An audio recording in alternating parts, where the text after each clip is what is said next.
Paul dwi, dwi wedi bod dysgu Cymraeg ers 2012 a dwi wedi byw yn Nghymru ers 2014.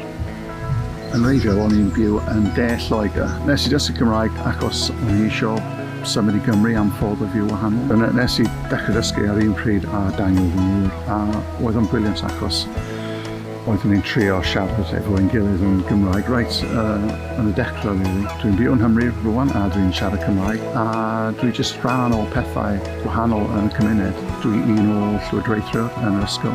Dwi'n dysgu Cymraeg i bobl lleol yn y pentre a dwi'n canu ein côr lleol yn Gymraeg, so mae jyst lot o pethau trwy gyfrwng Cymraeg dwi'n neud rwan.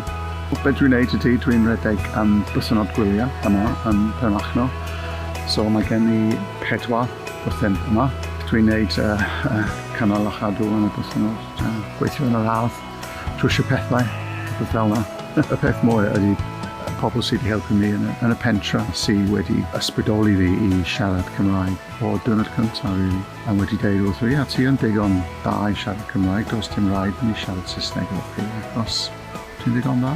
Mae yna pobl sy'n symud i Gymru a sydd ddim yn dysgu Cymraeg a dwi'n clywed o'r un peth, wel, be di pwynt, o pawb yn siarad Saesneg.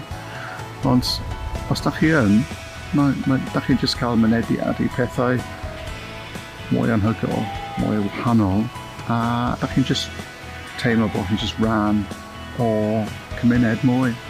A mae jyst profiad gwych i mi o bydd i dysgu Cymraeg, so y siarad Cymraeg. Mae'n just great, really yn.